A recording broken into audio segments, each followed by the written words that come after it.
Contrary to the 1950s advice, everyone knows that we shouldn't suppress our emotions, right?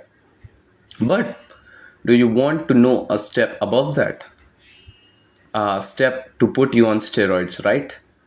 Willingly choose to express our emotions in a productive way. In this video, I am going to teach you just that. So let's start by diving into emotions. What are emotions? There are your own inner voices projected outwards as a response to a certain stimulus. Geeky, I know. Here's an analogy that might bring this life. Most people think of themselves as a one to one category, meaning that they have this one inner self which directs this one outer self. But that's not the case. In reality, we humans are a many to one category, meaning that we have many inner selves which direct our one outer self.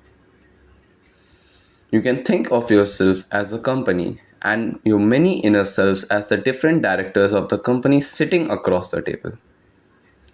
Each one has their own voice. For example, I am a congregate of many needs: the happy need, the sad need, the entrepreneur need, the heartbroken need, the gym bro need, the reader need. Each part of me has their own desires. The guitar need wants to play guitar, the heartbroken need wants to cry, the gym bro need wants to go to the gym. But have you ever thought what happens when we don't fulfill the desire of a particular need or a particular board member, right? It shows up as emotions in our behaviors. So, whenever you are feeling a tense emotion, just stop. Literally stop and think that which part of me is unsatisfied. Maybe it's the adventure part or the calm part. It can be anyone, right? If we just sit and question ourselves for a moment, we can easily get the answer. So, after knowing that, why do we feel a certain emotion? What should we do?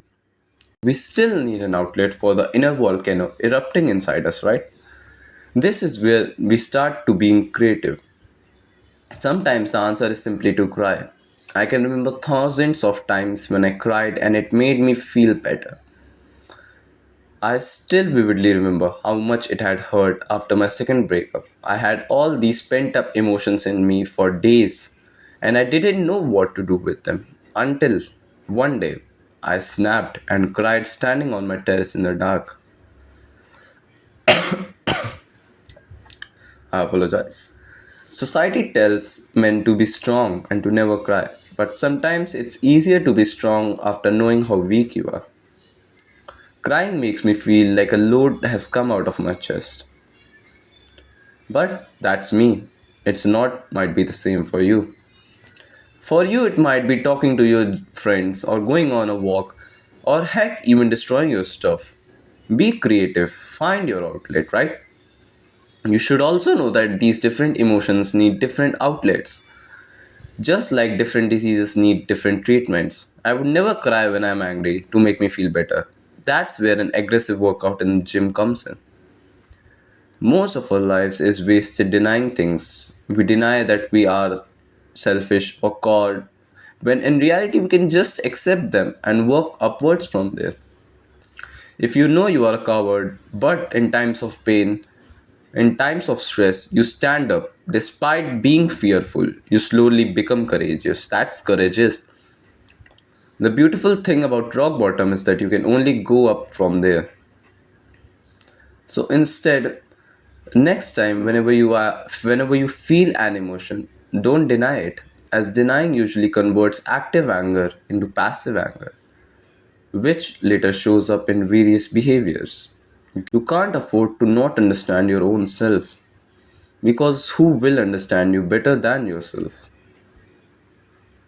I would encourage you to accept your emotions and then start to work from them. Maybe it will take a month, or 2 months, or heck, maybe an entire year. But sooner or later, you will start to be in control of your own life.